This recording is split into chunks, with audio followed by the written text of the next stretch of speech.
It is the Odd Couple Rock. Parker, Kelvin Washington on the Trash Talking Tuesdays. Right now, as always, we got our man Ephraim Salaam, former NFL offensive lineman, Fox Sports Radio Weekends host, joining the show. Ephraim, what's up, bro? How you? What's popping? What's going on? Nothing, man. You want to jump in on this?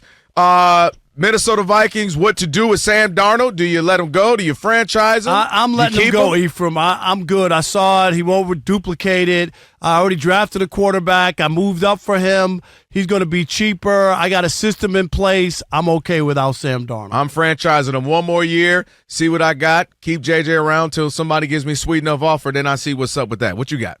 The problem is, and it's crazy. It is. I'm with Rob on this one. Yes, Ephraim, tell him. But just look. The last 8 days changed my mind considerably. And whenever you're changing your perception, of what people perceive you to be, you can't go back. Right? Mm-hmm. It's like dating someone. Right? Like if you dating somebody who was a cheater. And then they change their ways, and the next thing you know, they're hanging out at the club and coming in late. You're like, oh, okay. So this is who you really are, and we got a sense of that with Sam in the biggest games, of his life. He couldn't handle that pressure. So essentially, if you're franchising him and bringing him back, you're saying you're okay with mediocrity. Thank you. All that he's done. Okay, when it came down to it, this is why you play, Ephraim. And I'm not saying he had to win. He just had to play better. And he didn't play better. We saw the Lions games 4 times in the red zone. He missed receivers in that game. And I get it. Yeah. Okay? And my thing is, you have a quarterback there in place. Maybe you have a system like the 49ers, right? Who could plug in Brock Purdy and then get back to the Super Bowl by making a quarterback change. That's all I'm saying. My point, Ephraim, was, one, he obviously didn't perform well at times, but also Kevin O'Connell didn't do him no justice. He was out-coached by Sean McVay. Aaron Glenn sat him down, too, and knew it, schooled him as well. Yeah, look, you're not – and Kevin O'Connell's not off the hook. He did get out-coached. It was several things that he was doing that I really didn't understand in terms of, putting yourself in position, leaving points on the field. And for whatever reason, these coaches have gone, Dan Campbell crazy. Yep. Like, you can't, in that game last week, to win it all and have a bye, he tried to out Dan Campbell. Yeah, 100%. And it's silly. And to me, that was ridiculous. You left all those points on the field in a close game that could have changed the trajectory of that game coming down into the fourth quarter, and I'm just not okay with it. I'm not okay with that at all.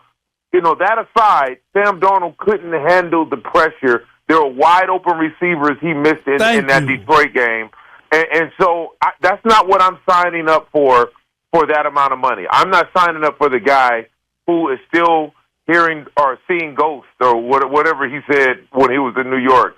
Right? Like you can't keep reminding people of that happening, and I think this is a situation the last 8 days where he did that.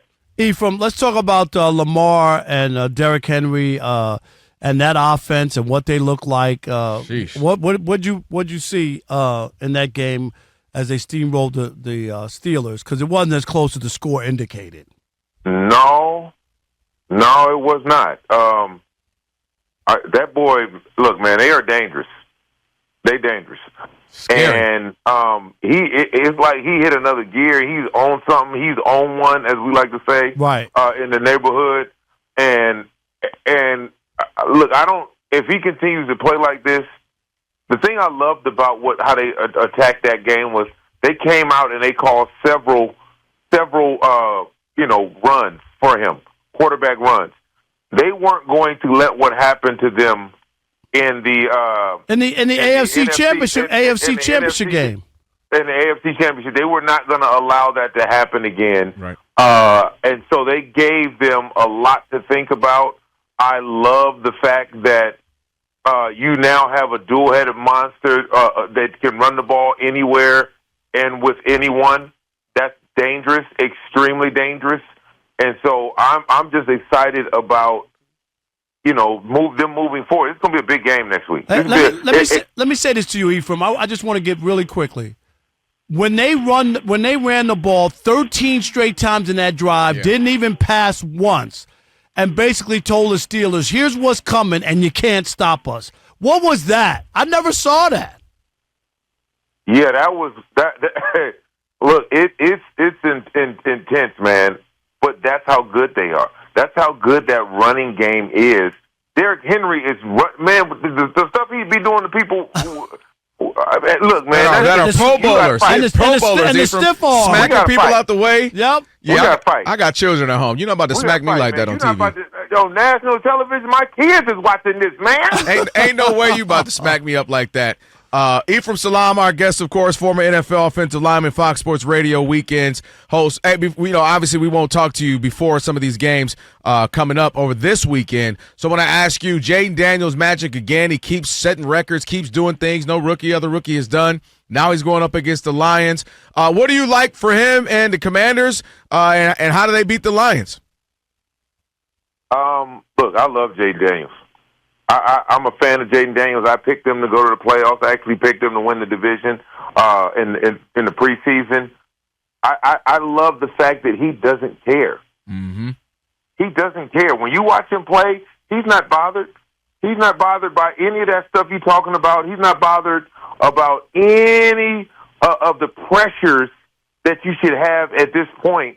He's just going out there and he's playing. And not only that, he's galvanized his team, and they're playing at a level they may not even have thought they could have.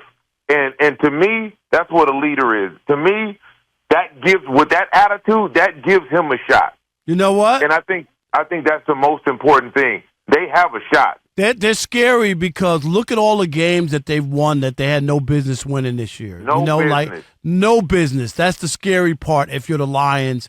That if they get a break, like Baker Mayfield fumbling, you know what I mean? Like one mistake could cost you. That's the only turnover that the Bucs had. Look, the Kansas City Chiefs have made a whole season of winning with those type of mistakes. They're not the only team that can capitalize on that level of mistake, by other people. So, what's good for the goose is good for the gander, man. And at this point, these next divisional rounds of playoffs are going to be sensational. Yeah, I'm hoping so, because some of these games we didn't get quite what we hoped for. We've had all blowouts except for one game, Ephraim. Yeah. Why do you think that is? Is it too many teams that maybe we got too many teams in the playoffs? Because you're saying it's the college football playoffs going on because right now? Feels like college, Ephraim. Look, trying to say. We only had one good game, and that was the Washington Bucs game. And that was a great game. Right? Yeah.